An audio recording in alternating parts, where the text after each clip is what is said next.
Nous ne sommes que des êtres humains. Nous ne sommes ni faits pour visiter le ciel, ni pour explorer les profondeurs abyssales des océans, ni pour nous aventurer dans les contrées les plus reculées de notre planète.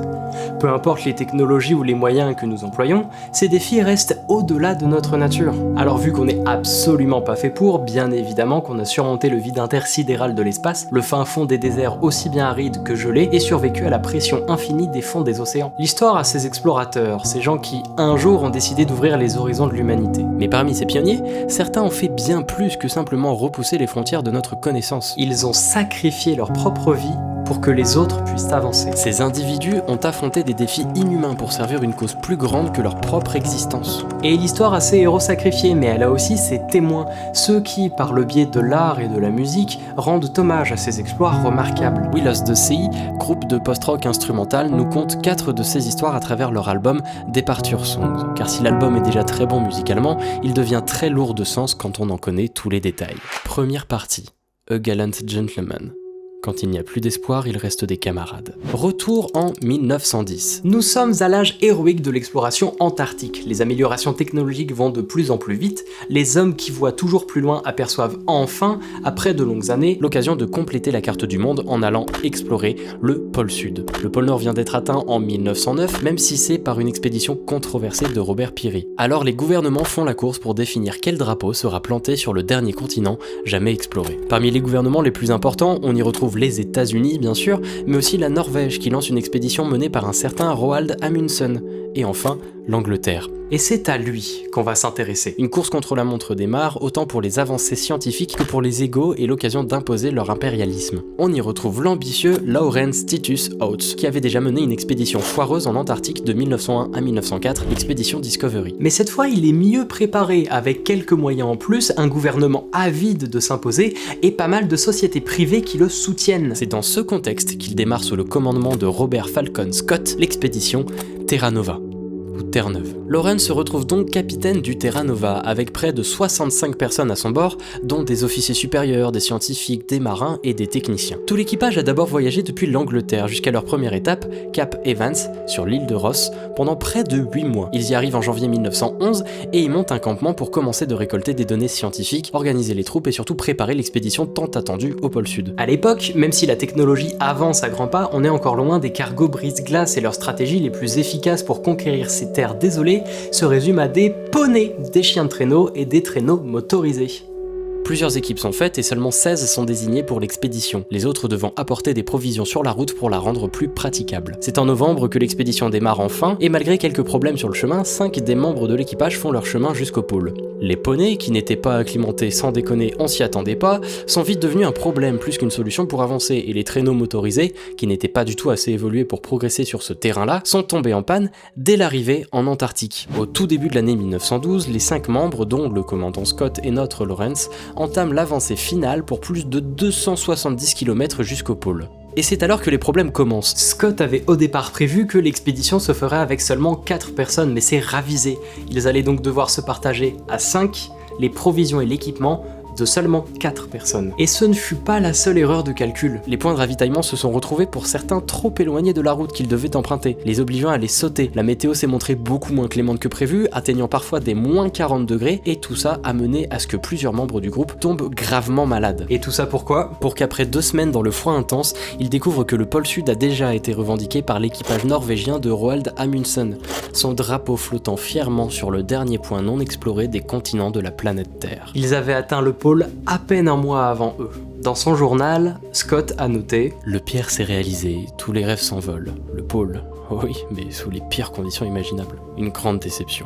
Amundsen était là avant nous. » Après ça, le moral des 5 hommes est au plus bas, tout comme leurs provisions, et il faut maintenant entamer le retour vers les mondes habités et habitables. Mais l'équipe, déjà épuisée par l'aller, plus le sérieux coup au moral qu'elle vient de se prendre, faiblit encore plus vite. Edgar Evans est le premier à partir, succombant tout juste un mois plus tard, après être tombé sur la glace plus tôt et avoir eu beaucoup de séquelles. Encore un mois plus tard, c'est à notre Lawrence Oates de manifester toutes ses blessures. Il les avait cachées tant bien que mal pendant tout ce temps au reste de l'équipe, mais depuis avant l'arrivée au pôle, jambes, il souffrait de sévères engelures aux pieds. Vous savez, c'est quand les doigts ils deviennent tout gris tellement le sang il y va plus à cause du froid, qui se sont aggravés au fil du temps. Il a aussi attrapé la gangrène qui lui causa une nécrose des tissus, une sale détérioration de la peau. Tout ça lui pèse gravement sur le moral, se disant qu'il n'est devenu qu'un poids, un fardeau pour ses compagnons. Plusieurs fois durant ces derniers jours, il demande à être abandonné, ou il espère se coucher une dernière fois pour ne jamais se réveiller, mais ses compagnons ne veulent pas s'y résoudre. Alors le 16 mars 1912, la veille de son 32e anniversaire, au soir, il abandonne sa tente. Il annonce aux autres « Je vais juste dehors et ça pourrait prendre un peu de temps ».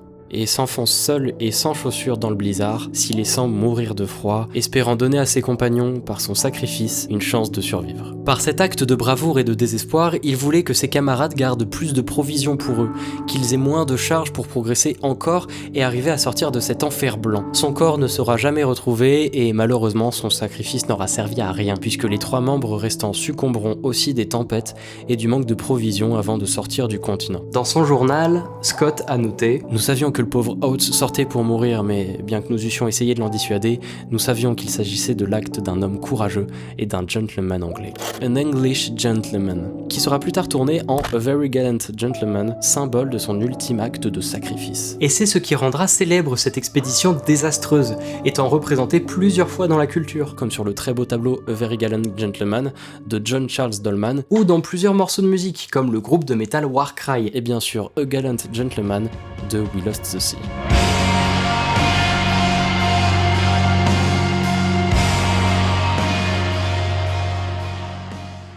Deuxième partie. Bogatiri, 3 vies pour des dizaines de millions d'autres. Retour en 1986. Le 26 avril, le réacteur numéro 4 de la centrale nucléaire de Tchernobyl explose. Il libère une énorme quantité de radioactivité dans l'atmosphère, ce qui fait de cet accident l'un des pires désastres nucléaires de l'histoire. C'était à 3 km de Pripyat, en Ukraine, à quelques 100 km au nord de Kiev, près de la frontière avec la Biélorussie. À cause d'un test de sécurité mal planifié, le réacteur, structure imposante de plusieurs dizaines de mètres de haut, se retrouve complètement détruit, relâchant une quantité massive de radioactivité et avait déjà lâché l'équivalent de 40 bombes atomiques d'Hiroshima au bout de seulement 24 heures. Ce qui fait, disons-le, beaucoup. Au moins. L'explosion démarra un incendie inarrêtable qui dura 10 jours et qui lui-même continua de laisser s'échapper des particules radioactives. Tout ça provoqua un nuage radioactif contenant des matières dangereuses qui fit grâce au vent tout le tour de l'Europe. Mais heureusement, nous on avait des super vents contraires et un microclimat et il s'est arrêté pile à notre frontière. La météo affirme qu'il restera jusqu'à vendredi prochain suffisamment puissant pour offrir une véritable barrière de protection. Ou alors c'est grâce à la douane. Il avait pas ses papiers. Le réacteur 4 de Tchernobyl est encore à l'heure actuelle dangereux en raison de la quantité de matériaux radioactifs qu'il contient. Bien qu'il soit désormais enfermé sous une gigantesque structure de confinement, un sarcophage, même le nom fait peur. Le site nécessitera une surveillance et une gestion rigoureuse pour les décennies, voire les siècles encore à venir. Et tout ce chaos fut causé par une seule explosion. Est-ce que vous imaginez alors les conséquences absolument chaotiques qu'aurait provoqué l'explosion des 3 autres réacteurs? Au début de l'incendie, pendant le premier jour, avec la panique, personne ne savait trop comment gérer le problème. Essayer d'éteindre le cœur qui avait explosé avec de l'eau était de peine perdue puisque la chaleur était telle que l'eau s'évaporait avant même d'atteindre le feu. Alors la première solution a été d'essayer d'étouffer le feu par des milliers de tonnes de sable et de bore. Solution qui n'était que temporaire et qui apportait aussi son lot de problèmes comme la création de lave due au sable qui chauffait beaucoup trop. Et le plus gros problème que cette solution entre guillemets causait était que cette lave nouvellement créée allait couler juste en dessous sur des réservoirs d'eau. Si la lave avait percuté les réservoirs, il serait instantanément entré en hyperchaleur, vaporisant approximativement 7000 mètres cubes d'eau, causant une explosion thermale de 2 à 4 mégatonnes. L'explosion aurait absolument tout anéanti autour de Tchernobyl dans un rayon de 30 km, emportant avec elle les 3 autres réacteurs. Elle aurait aussi emporté toute la radioactivité dans une onde sismique à plus de 200 km aux alentours, rendant inhabitable l'Ukraine et bien des pays alentours, causant une quantité astronomique de cancers, bref, un cataclysme total, le pire scénario envisageable. Mais la solution pour esquiver ce scénario apocalyptique était très simple. Il suffisait de vider les réservoirs d'eau. Mais bien évidemment, vu à quel point tout a été une catastrophe durant cet événement, vous vous doutez que toute solution, si simple soit-elle en apparence, a forcément son lot de mauvais points. Pour accéder au réservoir, déjà il fallait s'approcher du réacteur détruit, donc s'exposer fortement aux radiations, mais aussi passer par des zones inondées du bâtiment pour atteindre les valves, qui ne pouvaient être tirées que de l'intérieur et manuellement. Et ces zones sont inondées d'une eau fortement radioactive. En bref, plonger là-dedans, c'est s'assurer une mort dans la semaine qui suit, surtout qu'il fallait faire tout ça dans l'urgence, qu'aucun matériel n'était prévu pour une plongée radioactive et que tout le matériel pouvait tomber en panne d'une minute à l'autre. Ce sont 3 hommes, 3 camarades, 3 volontaires qui ont proposé leur vie pour cette mission. Alexei Ananenko, Valérie Bespalov et Boris Baranov. 3 employés de la centrale puisqu'ils se devaient de connaître les lieux pour pouvoir accéder au réservoir. Ils sont donc devenus des liquidateurs. C'est le nom qu'on a donné à tous ceux qu'on a envoyés à Tchernobyl pour en gérer les conséquences immédiates, souvent au prix de leur santé et de leur vie. Et je ne parle que 3 d'entre eux aujourd'hui, mais au total on estime qu'ils étaient plus d'1 million. Et ils y sont allés, et sont allés jusqu'au bout, même si leur équipement était inadapté, leurs lampes rudimentaires et qu'ils n'y voyaient presque rien sous l'eau. La légende raconte même qu'elles auraient cessé de fonctionner pendant leur plongée, mais ils ont quand même pu finir, ouvrir les valves et vider le réservoir. La rumeur a même circulé pendant des années qu'ils avaient péri dans cette mission, mais il s'avère en réalité qu'ils ont tous les 3 survécu et qu'à l'heure actuelle, seul Boris Baranov est décédé en 2005 d'une cause extérieure à la radioactivité. Mais leur statut de légende a tout de même progressé à grande vitesse dans l'esprit des gens qui les ont liés aux bogatirs. Des siècles auparavant, dans les campagnes russes, ce qu'on appelle des bilines circulaient, des chants contant des épopées en vers, chantant les prouesses guerrières de 3 preux chevaliers, les bogatirs. Ils sont décrits comme des héros accomplissant des missions patriotiques et religieuses, les hommes idéaux pour le peuple. Légende qui correspond très bien à nos 3 héros de Tchernobyl. En russe, bogatiri signifie preux chevalier au pluriel, ce qui donna le titre du morceau de notre groupe We Lost the Sea pour leur album.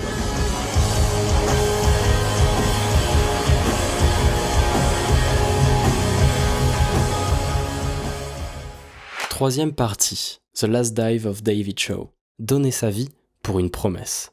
Retour en 2004, le 28 octobre. Nous sommes en Afrique du Sud, à l'ouest du pays, pour y retrouver David Shaw, plongeur de passion et surtout de cave, qui, de son âme d'explorateur, est souvent amené à nager dans des endroits sombres et confinés. Et s'il peut gratter 2-3 records du monde au passage, c'est toujours ça de prix. Cette fois, il se lance à l'aventure dans les Bosman's Ghat, plus souvent appelés les Bushman's Cave. Commençant par un puits pour finir dans une immense cavité, Dave peut y descendre jusqu'à 280 mètres de profondeur, soit l'équivalent de la plus haute plateforme d'observation de la Tour Eiffel accessible au public. Il y va, tout se passe très bien, et en atteignant le fond, il pose son regard à sa gauche pour y découvrir un cadavre. Alors, par ego, par gentillesse, par envie d'exploration, il a monté une expédition pour aller chercher le cadavre de cet homme qui gisait depuis on ne sait combien de temps dans ses tréfonds. C'est le genre d'expédition où tu pars avec un attirail de 2 fois ta corpulence, lequel est enlevé par 4 autres camarades en remontant pour qu'ils t'installent directement dans un sac de couchage tellement c'est long et fatigant. Fast forward jusqu'en janvier 2005, ce genre d'expédition ça se prépare absolument pas sur un coup de tête, surtout quand il faut aller tout en bas pour ensuite remonter tout un paquet. La première chose à savoir en plongée, c'est qu'il faut régulièrement faire ce qu'on appelle des paliers de décompression. Vous n'êtes pas sans savoir que dans l'eau, la pression est plus élevée que dans l'atmosphère du plancher des vaches, et qu'en supplément, plus on descend, plus cette pression est importante. Et cette pression, qui augmente assez vite quand on s'enfonce, influe sur le corps humain. Quand on descend, les poumons se rapetissent sous la pression, alors quand on remonte, ils reprennent du volume. Il faut donc s'arrêter régulièrement et assez longtemps pendant la remontée pour qu'ils aient le temps de se réhabituer à la pression. C'est ce genre de choses qui transforme ce genre de plongée en une descente de 17 minutes pour aller jusqu'aux 280 mètres et ensuite plus de 12 heures pour remonter. La préparation à cette mission de sauvetage a aussi déployé d'énormes moyens. Ils ont bougé presque l'équivalent d'un magasin de plongée jusqu'au lieu, plusieurs jours d'entraînement et de préparation du plan de remontage pour que tout soit chronométré et mesuré avec énormément de précision pour une bonne organisation des plongeurs. Tout ça pour une épopée dans une eau froide et sombre. Et en plus de David, il y avait 6 autres plongeurs dispersés sur le chemin du retour pour se passer le corps et le remonter à la surface, dont Don Shirley, juste au-dessus de Dave à 220 mètres. Le cadavre qui attendait Dave au fond était celui de Deon Dreyer, un jeune homme de 20 ans qui attendait là depuis bientôt 10 ans. Un jour, il devait juste être le backup de ses camarades qui voulaient eux plonger dans ce trou, mais a fini porté disparu avec seulement la confirmation qu'il était là 10 ans plus tard. Vient le jour de la plongée. Est-ce que vous savez ce que c'est qu'un accident de décompression? Souvenez-vous cette histoire de pression de l'eau et des paliers de décompression fréquents. C'est quand un plongeur remonte trop vite d'un d'un coup. Des bulles peuvent se former dans le cerveau et les poumons regrossissent trop vite. Ce genre d'incident peut être très vite dangereux, voire mortel. Le plus profond tu descends, le plus de temps il te faudra pour remonter, c'est quasi exponentiel. C'est l'un des accidents les plus dangereux en plongée normale, et même à des petites distances comme 20 ou 40 mètres, ça peut mener à des problèmes de santé graves, voire la mort. Là, ils sont en plongée en cave et ils descendent à plus de 200 mètres. Au début, tout se passe bien. David descend en premier, arrive jusqu'au fond, les autres plongeurs se mettent en place à leur palier respectif, 60, 120 mètres, etc. Jusqu'à un personnage qui va être tout aussi important dans cette histoire, Don Shirley. Lui, c'était le plongeur juste au-dessus de David, comme je le disais juste avant. En arrivant à ses 220 mètres de profondeur, l'une de ses pièces d'équipement a cassé sous la pression de l'eau, l'empêchant de savoir à quelle profondeur il était. À cause de ça, alors qu'il devait s'arrêter à 220 mètres, il est descendu jusqu'à plus de 250. Et à partir de ça, les problèmes vont s'enchaîner. Depuis la surface, les infos prenaient leur temps pour remonter, et sans rien y voir, ça a dû rajouter une bonne dose de stress à tout le monde. Après quelques temps, un premier message inquiétant remonte, avec de marqué dessus que le plongeur juste au-dessus de Don et David n'a croisé ni l'un ni l'autre, à l'heure où il a dû remonter. Et en dessous de lui, il n'a vu qu'une lumière sur deux. Et encore plus tard, un plongeur descend à 80 mètres pour surveiller, et il retrouve Don qui lui écrit le message et fait remonter « Dave not coming back ». À partir de là, tout le monde sait. Mais personne ne réalise vraiment qu'effectivement, Dave ne reviendra pas. Maintenant, c'est la remontée d'enfer pour Don. Il remonte difficilement, ne prend que la moitié des provisions d'oxygène sur le chemin, laissant la moitié pour Dave au cas où. En continuant sa remontée, tout se passe mal. Il perd ses moyens et ses repères et se met à vomir dans son récupérateur d'oxygène. À partir de là, c'est vraiment la grosse galère. Il est aidé par les autres plongeurs, mais doit toujours passer par tous les paliers de décompression, ce qui prend un temps fou. Au dernier palier, il n'arrivait même plus à respirer et devait activer le système de purge de ses réserves pour y arriver. Finalement, Don Shirley remonte vivant. En très mauvais état, mais vivant, ce qui n'est pas le cas de Dave. Personne ne l'a croisé en bas, et après des heures, personne ne le voit remonter.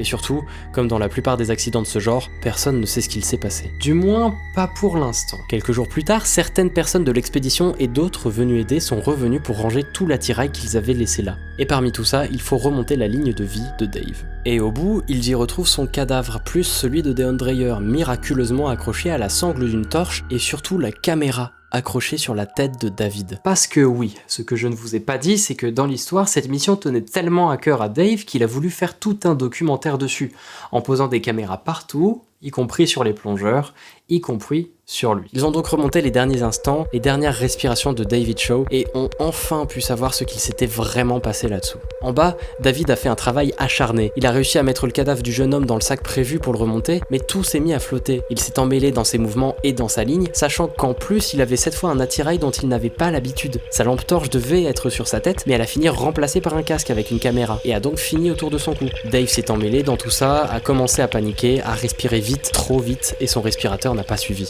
Trop de CO2 est resté dans sa combinaison, il a perdu connaissance et à peine plus tard, il vida ses dernières réserves d'oxygène. Ce qui est terrifiant, c'est que cet enregistrement existe. Les respirations qu'on entend au début du morceau, parce que oui, à la base on parle de musique, viennent de cet enregistrement. On assiste pendant plus de 10 minutes à Dave qui se rend lentement compte de son destin. Tout ça avec ses respirations et les bruits alentours rendus flous par l'eau, dans une ambiance sombre à peine illuminée de la lampe torche chancelante.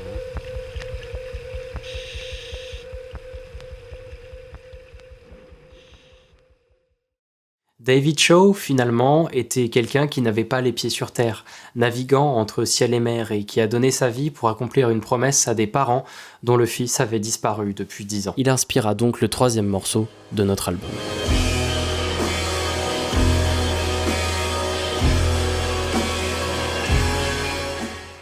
Quatrième partie, Challenger Flight, donner sa vie pour le progrès. Retour une nouvelle fois en 1986. Ça fait maintenant 17 ans que l'homme a marché sur la Lune. Un exploit titanesque, une première mondiale, une prouesse de la NASA. Un petit pas pour l'homme, mais un grand pas pour l'humanité, vous connaissez. Depuis cet exploit, la NASA est allée de performance en performance. Ils faisaient des miracles dans l'espace tout en respectant non seulement leur budget, mais aussi leur planning de plus en plus serré de tous les essais qu'ils avaient à réaliser. Ils étaient des héros. Jusqu'au 28 janvier 1986. Si la NASA faisait des prouesses, elle le faisait régulièrement, si bien que ça devenait une routine. Et si au début elle faisait toujours la une des journaux, les événements étaient de plus en plus refoulés vers les 2, 3, 4e pages, voire plus. Passant du sujet entier du journal à un simple article perdu au fin fond de celui-ci. Alors la NASA a cherché une solution. 3 ans avant le drame, le nouveau projet phare fait surface. La navette Challenger, un camion de l'espace. Une navette polyvalente pouvant transporter beaucoup de matières lourdes, des satellites et des équipages. Tout ça en étant réutilisable et en faisant des vols réguliers. Pour certains, un projet utopique. Les tests commencent, la navette évolue et arrivé en 1985, l'État a une nouvelle idée qui relancera la popularité des voyages spatiaux. Engager un civil dans l'espace. Emmener en haut quelqu'un qui devait passer la totalité de son existence en bas. Et ça a marché. Tout le monde veut sa place et c'est même le président Reagan en personne qui dirige le choix de l'invité. Le choix est compliqué mais le domaine est vite décidé. Il veut envoyer un professeur, nommant son programme Teacher in Space. C'est ensuite plus de 11 000 enseignants qui se proposent, mais après de dures sélections et tests d'aptitude, c'est finalement Christa McAuliffe qui est choisie. Et Christa était l'humaine la plus humaine que l'on pouvait rencontrer. C'était une personne chaleureuse, charismatique, dotée d'un grand sens de l'humour. Elle donnait sa vie pour son travail, enrichissant perpétuellement la vie de ses élèves, mais aussi une mère et une épouse rendant sa famille heureuse. Elle était investie, toujours intéressée, toujours curieuse. La navette Challenger comporterait donc 7 membres d'équipage, dont Christa. Elle avait 2 buts. Premièrement, de passer 5 jours là-haut pour observer la comète Halley, déposer un satellite de communication et d'autres expériences. Deuxièmement, Christa devait donner un cours dans l'espace. Un cours qui serait retransmis en direct à la télé, devant les civils et surtout ses élèves. Mais cette perspective n'enjaille pas les astronautes. Envoyer un non-initié dans un module aussi complexe, c'est très risqué. L'équipage n'était pas serein. Mais les tests avancent, les astronautes se préparent durement. Et pendant les tests, les ingénieurs remarquent un problème important qui fait des dommages récurrents. Les joints toriques. Parfois les joints fonctionnent mal et endommagent les propulseurs de la navette qui s'enflamment et explosent. Ce problème n'est pas réglé et il a l'air assez hasardeux. La seule coïncidence que trouvent les ingénieurs est que les joints ont l'air de mal fonctionner quand il fait froid. Avec ce défaut, les ingénieurs savaient que s'il y avait un problème avec les joints pendant le vol de la navette, celle-ci exploserait. Les ingénieurs étaient anxieux à chaque vol test de Challenger et surtout qu'avant la 25e mission, celle qui nous intéresse, pas beaucoup de missions étaient soit réussites, soit lancées à l'heure. Nous arrivons donc à la veille du lancement, la veille du 28 janvier 1986. Une réunion se tient entre les ingénieurs et les dirigeants de la NASA. À cause d'intempéries puis de problèmes techniques, le décollage de la navette vient d'être retardé de 2 jours. Le risque d'échouer la mission était alors trop fort pour quelques-uns et le responsable en ingénierie de Thiokol, l'entreprise qui fabriquait les propulseurs, a exprimé son désaccord pour que la navette décolle. Et le problème des joints toriques défaillants existait toujours. Mais le désaccord a été ignoré, une décharge a été signée jugeant le risque acceptable. Et le décollage est tout de même resté programmé. Arrive le jour J, sur le lieu du lancement, à Cap Canaveral en Floride, et il fait beaucoup plus froid que prévu. L'équipage rentre dans la cabine, les ingénieurs se mettent en place, les proches, familles et conjoints des astronautes s'installent sur des gradins, et le direct se lance à la télévision. Même une classe des élèves de Christa a fait le déplacement. Le compte à rebours se fait, tout le monde est en stress. Le décollage se passe très bien, la navette prend la bonne trajectoire, le carburant des propulseurs se vide à son rythme et les ingénieurs de Houston peuvent très bien gérer d'en bas toutes les décisions des astronautes. Mais au bout de quelques 73 secondes après le décollage, la catastrophe se produit. Une explosion retentit, la navette se désintègre dans les airs. Au début, un grand silence se fait. Beaucoup de témoins du désastre pensent au début que c'est normal, que la première étape vient d'être terminée et que la navette s'est juste détachée des propulseurs. Mais quelque chose ne va pas, la trajectoire n'est plus droite. Des débris, trop de débris tombent avec une flamme qui apparaît. Dans les gradins, la panique est silencieuse et les pleurs tombent, quand finalement l'annonce est transmise par des haut-parleurs. La navette a explosé. C'est un coup dur pour tout le monde. La NASA va avoir des comptes à rendre à des gens qui ont perdu une mère, une femme, une prof d'exception, une citoyenne dans une catastrophe qui aurait pu être largement évitée. Il y avait tous les signes que ça allait mal se passer, il aurait juste suffi de retarder la mission, voire de l'annuler. Tout ça pour tenir un planning, tout ça pour l'ego. Cet innocent, cet explorateur, sont morts à cause de ça. Le temps d'instaurer des réformes importantes, aucun vol n'a été autorisé à la NASA pendant plus de 3 ans. Le problème des joints toriques a finalement été réglé et plus aucune navette n'a explosé à cause de ça. Mais le problème principal restait la mauvaise communication entre les ingénieurs et les décisionnaires. Est-ce que la NASA a appris de ses erreurs ? En 2003, la navette Community, avec 7 membres d'équipage à son bord, explose, elle aussi. Et tout ça a donné les 4e et 5e morceaux de notre album.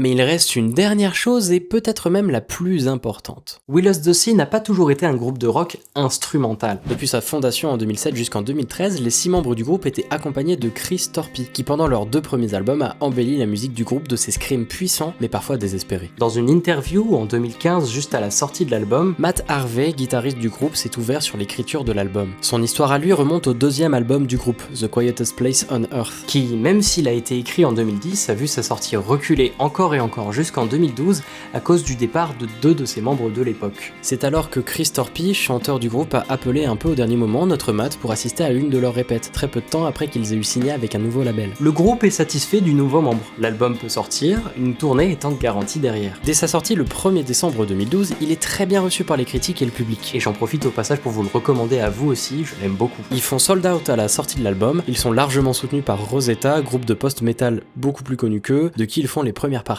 bref, c'est un carton à leur échelle locale. Mais le 2 mars 2013, Chris se donne la mort. Il laisse derrière lui le groupe qui décide d'abord de faire un break, le temps de pouvoir remonter sur scène. Il les laisse aussi perdus en studio, d'un côté essayant de se refaire les pieds en tant que groupe instrumental, eux qui avaient toujours écrit avec Chris à leur côté. Et de l'autre, Matt, qui lui adore écrire des chansons, mais qui ne savait juste plus où était sa place. Il avait rejoint le groupe depuis peu de temps, n'avait jamais écrit avec eux, juste joué, et avait été ramené ici par Chris, qui maintenant n'était plus là. Alors ils se sont laissés porter par leur inspiration, restant tout de même sur la base de ce qui fait que We Lost the Sea et We Lost the Sea, un groupe de post-rock qui raconte par sa musique des histoires, avec à chaque fois un concept album, un album à thème. L'écriture, dans la douleur du manque de Chris, finira en quelque chose de très cathartique, tout en devant évoluer musicalement et s'élever pour passer outre sa mort, pour qu'il puisse se prouver que même sans lui, ils pouvaient continuer d'écrire. Les premiers sujets sont venus assez naturellement, parlant chacun d'entre eux d'une mort héroïque. Et le dernier morceau de l'album, Swan Song, est venu plutôt naturellement comme conclusion pour parler du cas de suicide de Chris, dont Matt garde un avis particulier. Il dit que pour lui, c'est vraiment dur de parler de ça et d'être franc à ce propos parce qu'il pense qu'il n'est pas d'accord avec ce qu'il a fait, mais qu'en même temps, il peut pas le blâmer. Pour lui, c'est égoïste, mais en même temps, il peut parfaitement voir les 2 côtés de la barrière. C'est donc sur ces notes incertaines, épiques, tristes, endeuillées et cathartiques que sort cet album,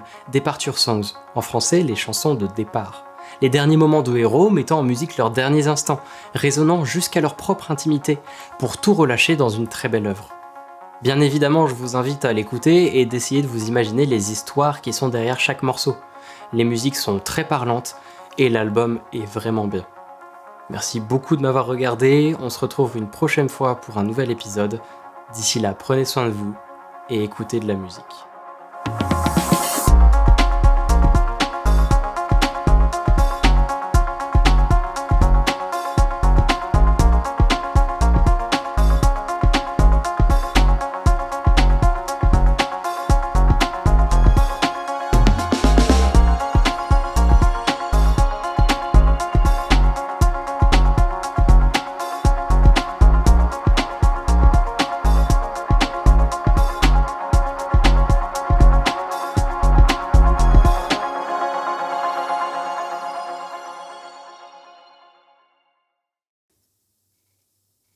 Non. Toi c'est long.